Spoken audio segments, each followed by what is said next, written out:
মরে যাওয়ার 24 ঘন্টার মধ্যে আপনার শরীরের সাথে কি কি আচরণগুলো করা হয় সেটা কি জানেন আপনি? বর্তমান বিজ্ঞান বলছে একটা মানুষকে যখন দাফন করা হয়, এই দাফন করার 24 ঘন্টার মধ্যেই তার শরীরের মধ্যে পোকার উৎপত্তি হয় এবং এই পোকাগুলো নিজেরা তার শরীর খাইতে থাকে এবং অন্যান্য পোকাগুলোকে আমন্ত্রণ করতে থাকে গন্ধের দ্বারা, এবং এতটা শরীর থেকে গন্ধ বের হয় এবং এই পোকাগুলো তার অঙ্গের বিভিন্ন অঙ্গ প্রত্যঙ্গ দিয়ে বের হতে থাকে এবং অন্যান্য পোকাগুলোকে আমন্ত্রণ করতে থাকে। এবং এই লাশের বয়স যখন 3 দিন হয়ে যায় তখন তার নাকটা সর্বপ্রথম পচে একদম শেষ হয়ে যায়। সব ঠিক আছে, আপনার হাত পা শরীর সব ঠিক আছে, কিন্তু সর্বপ্রথম আপনার নাক পচে যাবে এবং এখান থেকেই পচনটা শুরু হবে। এখান থেকেই পোকা পুরা শরীরের বাহিরে চলে আসবে, পুরা শরীরের বাহিরের অংশগুলো খাইতে থাকবে। আপনার লাশের বয়স যখন 6 দিন হয়ে যাবে তখন আপনার হাতের এবং পায়ের নখগুলো খসে খসে পড়তে থাকবে। আপনি শুয়ে আছেন কবরের মধ্যে, কিন্তু আপনার হাতের নখও নাই, পায়ের নখও নাই, খসে পড়ে গেছে। 9 দিন যখন বয়স হয়ে যাবে তখন আপনার শরীরে মাথার হাতে পায়ের অঙ্গ প্রত্যঙ্গের যত চুল আছে, লোম আছে, সব চুলগুলো খসে খসে পড়তে থাকবে।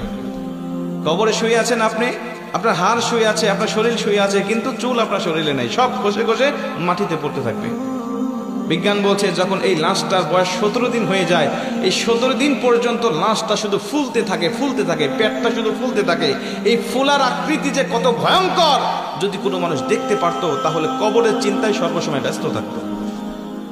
ফুলতে ফুলতে ফুলতে ফুলতে একেবারে যখন লাস্ট স্টেপে পৌঁছে যায় তখন তার শরীরটা বিকট আওয়াজের সাথে ব্রাস্ট হয়ে তার পেটটা ফেটে যায় এবং ভিতরে যত নাড়ি ভুঁড়ি আছে সবকিছুই পচা গলা নাড়ি ভুঁড়িগুলো বের হতে থাকে এবং এগুলো পোকারা খুব আমোদের সাথে, আনন্দের সাথে এগুলো খাইতে থাকে।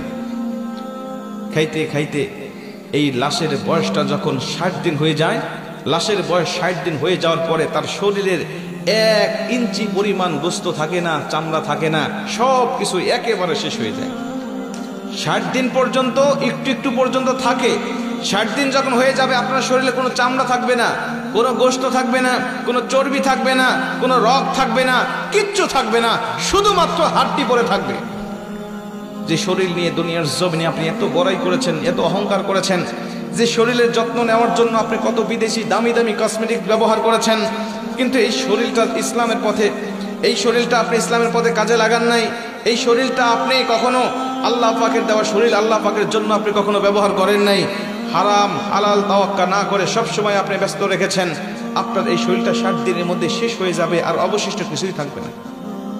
বিজ্ঞান বলছে এই লাশের বয়সটা যখন 90 দিন হয়ে যায় তখন এতদিন পর্যন্ত এই হাড়গুলো একসাথে ছিল, জোড়া জোড়া ছিল, এক একটা গিরার সঙ্গে আরেকটা গিরা লাগানো ছিল, কিন্তু 90 দিন যখন পার হয়ে যায় তখন এই গিরাগুলো খুলে যায়। গিরাগুলো তার শরীরের সাথে আর থাকে না। এটা যে মানুষের কঙ্কাল, একটা মানুষ এই 90 দিনের আগে এটা দাঁড় করালে এটা হাড়গুলো ঠিক থাকতো, কিন্তু যখন 90 দিন বয়স হয়ে গিয়েছে প্রতিটা জয়েন্ট থেকে এই হাড়গুলো খুলে খুলে পড়তে থাকে। 3 মাসের মাথায় যখন সব খুলে যায়, 1 বছর হতে না হতে তার হাড্ডিগুলো মাটির সাথে মিশে যেতে থাকে। জোরে করে আল্লাহু আকবার। হাড্ডিগুলো মাটির সাথে মিশে যায়। প্রিয় ভাই, এই শরীর নিয়ে অহংকার করার কিছু আছে? আল্লাহ বলে অহংকার আমার চাদর, এই চাদর ধরে যদি কেউ টান দেয় আমি আল্লাহ সহ্য করতে পারি না। আমি আল্লাহ পাক তখন ডাইরেক্ট তার প্রতি অ্যাকশন নেওয়া শুরু করি। আজকে চলে গেছে 2 জন ব্যক্তি, ওরা যদি জানতো, ওরা যদি সুস্থ থাকতো তাহলে চিন্তা করতো, যদি তাদের আল্লাহ পাক যদি কবুল করতো তাহলে তারাও হয়তোবা এসে এই মাহফিলে বসতো। কথা বলেন ঠিক কি না? আজকে আপনার সামর্থ্য আছে, আপনার রাস্তাঘাটের দোকানপাটে ঘুরে বেড়াচ্ছেন, হতে পারে আজকের এই মাহফিলটা আমাদের জীবনের জন্য শেষ মাহফিল হতে পারে না? পারে না? হতে পারে এই মোনাজাত পর্যন্ত আমার জীবনের শেষ মোনাজাত হতে পারে, এখান থেকে আমি বাড়িতে যেতেও পারি, নাও যেতে পারি। প্রতিদিন রাস্তাঘাটে চলাচল করি, প্রতিদিন এমন কোনো দিন নাই যে 2-1টা অ্যাক্সিডেন্ট আমাদের চোখের সামনে পড়ে না।